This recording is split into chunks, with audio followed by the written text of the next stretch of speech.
இன்றைக்கி வாழைப்பூ வடை குழம்பு தான் செய்ய போகிறோம். சிம்பிளாக எப்படி செய்கிறதுன்னு பார்க்கலாம். ஒரு பேனில் எண்ணெய் ஊற்றிக்கிறோம், வெந்தயம் போட்டுக்கிறோம், வெங்காயத்தை நல்லா வதக்கணும்.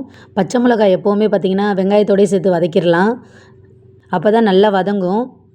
இந்த ஸ்டேஜில் தக்காளி சேர்த்துக்கிறோம், நல்லா வதங்கட்டும். ஒரு ஈஸி ப்ராசஸ் தாங்க. இதுக்கு மேலே கொஞ்சம் புளியை கரைச்சி ஊற்றிக்கிறோம், மிளகாத்தூள் போட்டுக்கிறோம், உப்பு போட்டுக்கிறோம், நல்லா கலக்கி விடணும். குழம்பு ஒரு பக்கம் ரெடி ஆகிட்டு இருக்கோம். இப்போ நம்ம வாழைப்பூ வடை தான் செய்ய போகிறோம்.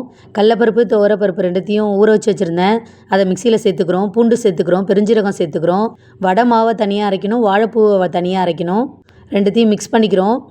நான் அரைக்கும் போதே உப்பு போட்டுட்டேன். இதில் வெங்காயத்தை சேர்த்துக்கிறோம், தேங்காய் சேர்த்துக்கிறோம், பெருங்காயத்தூள் சேர்த்துக்கிறோம்.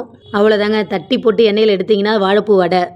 உருட்டி வடையாகவும் எடுத்து குழம்புல போடலாம், அதுவும் டேஸ்ட்டாக இருக்கும். நான் அவிச்சு போட்டேன், இட்லி பானையில் வச்சு அவிச்சும் போடலாம். நான் அப்படி சேர்க்காமல் ஒரு டைம் கையாலே பிடிச்சி கூட போடுவேன், உடையாது, ஒரு உருண்டை கூட உடையாது.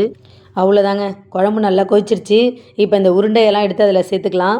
ஒரு சிம்பிளான ப்ராசஸ் தாங்க. வீட்டில் என்ன பொருள் இருக்கோ அதை வச்சு ஈஸியாக செஞ்சிடலாம். ஒரு உருண்டை கூட உடையவே உடையாது, அவ்வளோ டேஸ்ட்டாக இருக்கும். இந்த உருண்டை குழம்புக்கு காம்பினேஷனே பார்த்திங்கன்னா நம்ம பொரிச்சு எடுக்கிறோம் பாருங்கள் வடை, அவ்வளோ டேஸ்ட்டாக இருக்குங்க. ஓகே ஃப்ரெண்ட்ஸ், நீங்களும் இது மாதிரி செஞ்சு பார்த்துட்டு டேஸ்ட் எப்படி இருந்துச்சுன்னு கமெண்டில் சொல்லுங்கள். வடை குழம்புக்கு நிகர் வடை குழம்பு தான்.